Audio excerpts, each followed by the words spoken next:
సింహాచలం భూముల ఆక్రమణలో వివరించిన తెలుగు శక్తి బివి రామ్ విశాఖపట్నం ముఖ్యమంత్రి చంద్రబాబు నాయుడు 75వ జన్మదినాన్ని ఘనంగా నిర్వహించేందుకు తెలుగు శక్తి చురుకుగా ముందుకు కదులుతోంది. ఈ నేపథ్యంలోనే బుధవారం గోశాల సమీపంలోని సింహాచలం సమావేశ మందిరంలో రాష్ట్ర దేవాదాయ శాఖ మంత్రి ఆనం రామనారాయణ రెడ్డి, విశాఖ జిల్లా ఇన్ఛార్జ్ మంత్రి డోలా శ్రీ బాలవీరాంజనేయ స్వామి, ఎమ్మెల్యే గంట శ్రీనివాసరావు చేతుల మీదుగా చంద్రబాబు నాయుడు జన్మదిన పోస్టర్లను తెలుగు శక్తి అధ్యక్షుడు బివి రామ్ ఆవిష్కరింపజేశారు.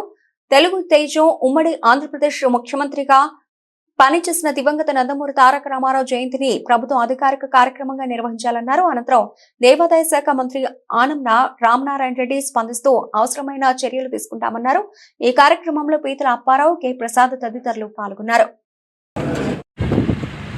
ఏప్రిల్ 19 విశాఖపట్నం దస్పల హోటల్లో రాష్ట్ర ముఖ్యమంత్రి వర్యులు మరియు టీడీపీ పార్టీ జాతీయ అధ్యక్షులు నారా చంద్రబాబు గారు 78 వేడుకలు చాలా తెలుగు శక్తి ఘనంగా నిర్వహిస్తున్నాం. మేము ఈ కార్యక్రమం చేయటం ముఖ్య ఉద్దేశం తెలుగు జాతి ప్రతిష్టని ప్రపంచ స్థాయి తీసుకెళ్లిన వ్యక్తి నారా చంద్రబాబు గారు. మరి 70 సంవత్సరాలు అంటే అది ప్లాటినం జూబ్లీ సెలబ్రేషన్స్. ఇది నిజంగా తెలుగు శక్తి అదృష్టంగా భావిస్తున్నాం.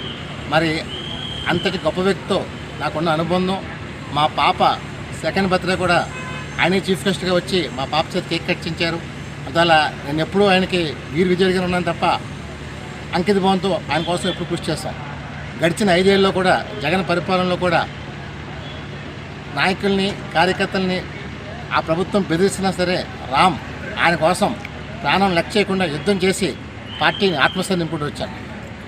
మేము ఈ కార్యక్రమం చేయటానికి ముఖ్య ఉద్దేశం ఎందుకంటే తెలుగు జాతి ప్రతిష్ట చంద్రబాబు నాయుడు గారు యావత్ ఆంధ్రప్రదేశ్ కాదు యావత్ ప్రపంచం ఆయన్ని హర్షిస్తుంది.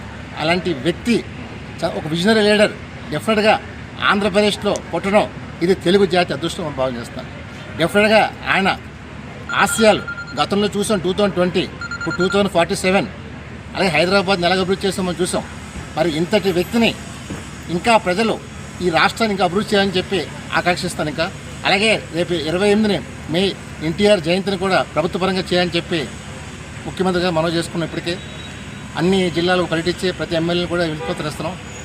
ఏదైతే మేము ఇటీవల జగన్ని పైన ఏదైతే గాజువా పోలీస్ స్టేషన్లో ఫిర్యాదు చేశామో రిసిప్ట్ ఇచ్చే దాన్ని కూడా ఎఫ్ఐఆర్ కూడా నమోదు చేయాలని చెప్పి మేము కోరడం అయింది. అలాగే సింహాచలం భూములు ఏవైతే కబ్జా గురైనాయో అవన్నీ కూడా ఎంక్వైరీ చేయమని చెప్పి మంత్రి గారికి కూడా చెప్పడం జరిగింది. తప్పకుండా చూస్తానికి మనం చేస్తాం. జై హింద్.